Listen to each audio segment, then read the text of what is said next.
जब PMC bank अपने depositors का पैसा लेके डूब गए। कल कोर्ट के बाहर प्रदर्शन करने के बाद तक उनकी तबीयत बिगड़ गई, उन्हें हार्ट अटैक आया था। मौके पर ही उनकी मौत हो गई। 4 लोगों के छोटे से परिवार में एक बेटा स्पेशल चाइल्ड है। कुल 90 लाख रुपए वो शिवरा के ब्रांच में जमा थे। वो इसी पैसे से अपने स्पेशल बच्चे का इलाज भी कराते और परिवार भी चलाते। लेकिन पीएमसी बैंक घोटाला सामने आने के बाद वो पैसे नहीं निकाल पा रहे थे, जिससे वो काफी तनाव में चले गए। सबसे बड़ी मुसीबत तो उन पे आई जिन्होंने अपनी पूरी जिंदगी भर की कमाई एफडी के फॉर्म में बैंक में रखी थी। कुछ बड़े डिपॉजिटर्स की हार्ट अटैक से मौत तो कुछ डिपॉजिटर्स की सुसाइड की खबरें हमारे सामने आई। नमस्कार, मैं हूं अंकिता काले और आप देख रहे हैं इन्वेस्ट क्वीन। दोस्तों, इंडिया में ऐसे काफी लोग हैं जो अपनी पूरी जिंदगी भर की कमाई को एफडी के फॉर्म में बैंक में रखते हैं। ऐसे में अगर वो बैंक कोई मुसीबत में आ जाए तो आप भी बहुत ही बड़ी परेशानी में आ सकते हैं। आइए आज इस वीडियो में हम देखते हैं कि कैसे हम हमारी लाइफ लॉन्ग अर्निंग्स को, हमारे एफडीज को, हमारे पैसे को सेफ एंड सिक्योर रखें। उसके लिए आपको ये जानना बहुत जरूरी है कि क्या है डीआईसी-जीसी। डीआईसी-जीसी यानी deposit insurance and credit guarantee corporation. ये एक स्पेशलाइज्ड डिवीजन है आरबीआई का जो मिनिस्ट्री ऑफ फाइनेंस के जुरिस्डिक्शन के अंडर आता है। It was established on 15 July 1978 और the purpose is to provide insurance on deposits and guaranteeing the credit facilities. DICGC insure करती है यानी आखिर क्या करती है?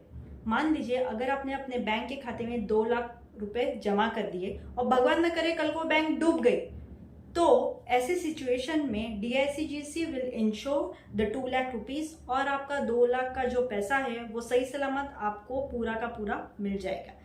आइए अब देखते हैं डीआईसी-जीसी से रिलेटेड कुछ और फीचर्स। डीआईसी-जीसी कौन से टाइप के डिपॉजिट्स इंश्योर करती है? All deposits such as savings, current, RD, FD etcetera, इस तरीके के deposits are covered in this. लेकिन कुछ एक्सेप्शंस हैं, जैसे deposits of foreign banks, deposits of state and central government banks, deposits of state land development banks, या फिर कोई ऐसा अमाउंट हो जो इंडिया के बाहर रिसीव हुआ हो, या फिर कोई ऐसा अमाउंट जिसको आरबीआई का अप्रूवल लेके पहले ही एग्जेम्प्ट कर दिया हो। कौन सी बैंक्स डीआईसी-जीसी के अंडर कवर्ड है यानी इंश्योर्ड है? All the commercial banks plus the branches of foreign banks which are functioning in India, all the state and central government banks, local area banks, regional rural banks, और आज की तारीख में सारे ही cooperative banks are insured under DICGC. लेकिन primary cooperative societies are not covered in this. अगर आपको ये जानना है कि जिस बैंक में आपका खाता है वो डीआईसी-जीसी के अंडर रजिस्टर्ड है कि नहीं, तो डीआईसी-जीसी प्रिंटेड लीफलेट्स देती है जो बैंक को अपने नोटिस बोर्ड पे लगाना होता है। फिर भी अगर आपको कोई दिक्कत जाए तो आप अपनी बैंक में जाके कोई भी बैंक ऑफिशियल को उसके बारे में पूछ सकते हैं। मैक्सिमम अमाउंट ऑफ डिपॉजिट क्या है जो डीआईसी-जीसी इंश्योर करती है? Each depositor of bank is insured up to 5 lakh of rupees for both the principal and interest held by him. आइए एक एग्जाम्पल से देखते हैं। अगर आपके अकाउंट में प्रिंसिपल अमाउंट हो 4,95,000 और उस पर आपको मिले 4,000 रुपए का इंटरेस्ट, तो अब आपका टोटल क्या हुआ? 4,99,000। इस केस में अगर बैंक डूबी तो आपको 4,99,000 रुपीज पूरा का पूरा मिल जाएगा। लेकिन अगर आपका प्रिंसिपल अमाउंट हो 5 लाख, उस पर आपको 4,000 का इंटरेस्ट मिले तो आपको टोटल अमाउंट क्या हुआ? 5,04,000। और अब अगर बैंक डूबी तो आपको बस 5 लाख ही वापस मिलेंगे यानी 4,000 का नुकसान। ये तो 4,000 ही थे। क्या आप इमेजिन कर सकते हैं कोई इंसान जिसकी जिंदगी भर की कमाई यानी कम से कम 70-80 लाख अगर एक बैंक में रखे और वो बैंक डूब जाए, तो this situation is such critical, very dangerous situation for him. तो कैसे बचे इस लॉस से? ये जानने के लिए मेरे साथ बने रहिए इस वीडियो के एंड तक, और उसके पहले इन्वेस्ट क्वीन को सब्सक्राइब, शेयर और लाइक करना मत भूलिए। अगर अलग अलग बैंक में आपके अकाउंट हो तो क्या वो अलग अलग डिपॉजिट्स इंश्योर्ड हैं? जी हाँ। ये अलग अलग डिपॉजिट्स अलग अलग बैंक में जो हैं वो those are separately insured.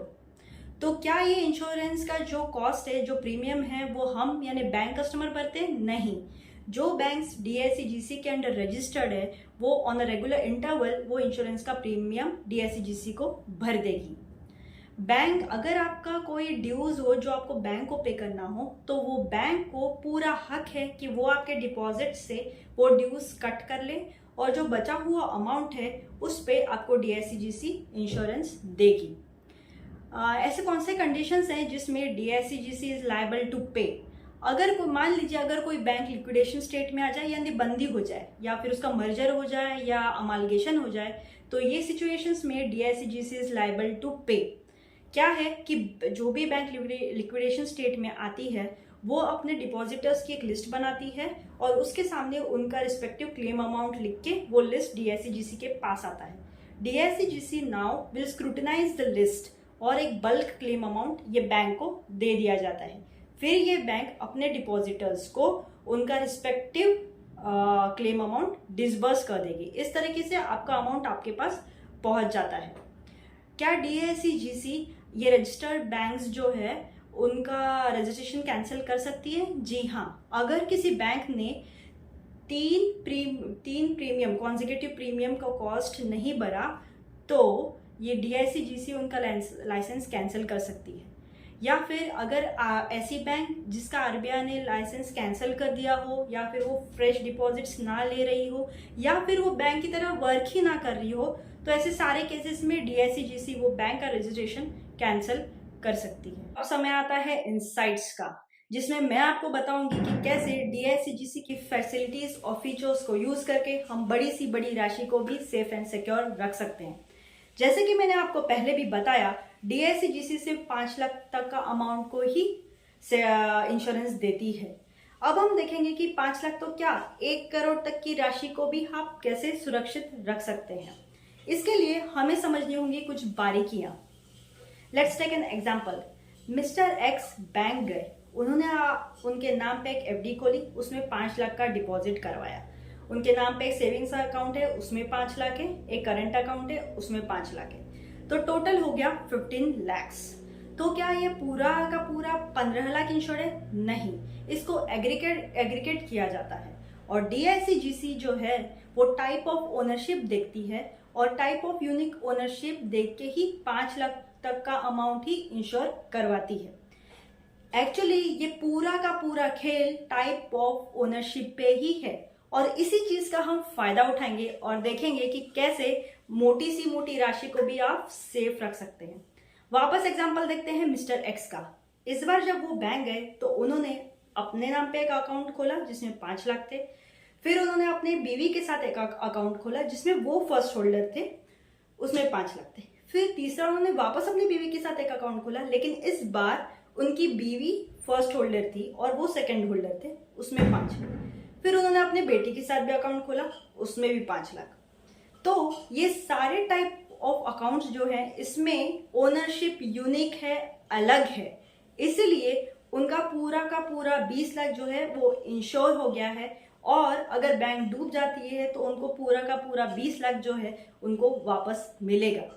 Type of unique ओनरशिप्स, यही एक बहुत ही इंपॉर्टेंट चीज है जिसको ध्यान में रख के आप मल्टीपल अकाउंट्स खोल सकते हैं। जैसे आपने अपनी माँ के साथ खोला, फिर आपने अपने बीवी के साथ अकाउंट खोला और फिर आपने वापस एक बीवी के साथ अकाउंट खोला, लेकिन इस बार आप फर्स्ट होल्डर नहीं है, सेकंड होल्डर है। ऐसे आप अपने बीवी और बेटी के साथ इकट्ठा 3 लोगों के साथ भी अकाउंट खोल सकते हैं, जिसमें ऑर्डर ऑफ जो फर्स्ट होल्डर रहेंगे, सेकंड होल्डर रहेंगे, थर्ड होल्डर रहेंगे, उनका ऑर्डर आप चेंज कर सकते हैं। इसलिए सारे अकाउंट्स में टाइप ऑफ ओनरशिप्स जो है वो चेंज हो जाएगी और आप बहुत सी बड़ी राशि भी एक ही बैंक में रख के भी उसको इंश्योर कर सकते हैं। तो ये जानकारी थी DICGC और कैसे उसके फैसिलिटीज को यूज करके आप बहुत बड़ी राशि भी इंश्योर कर सकते हैं। जाने से पहले मैं आपको एक और चीज बताना चाहूंगी। कई ऐसे बड़े लोग हैं, रिटायरी लोग, जिनके लिए एक बल्क अमाउंट, जैसे उनको रिटायरमेंट के बाद एक बल्क अमाउंट मिल जाता है, फॉर एग्जांपल 50 लैक्स, वो FD प्रेफर करते हैं क्योंकि उसका जो इंटरेस्ट आता है, इंटरेस्ट इनकम आती है, उनसे उसको यूज करके उनकी आगे की जिंदगी का गुजारा होता है।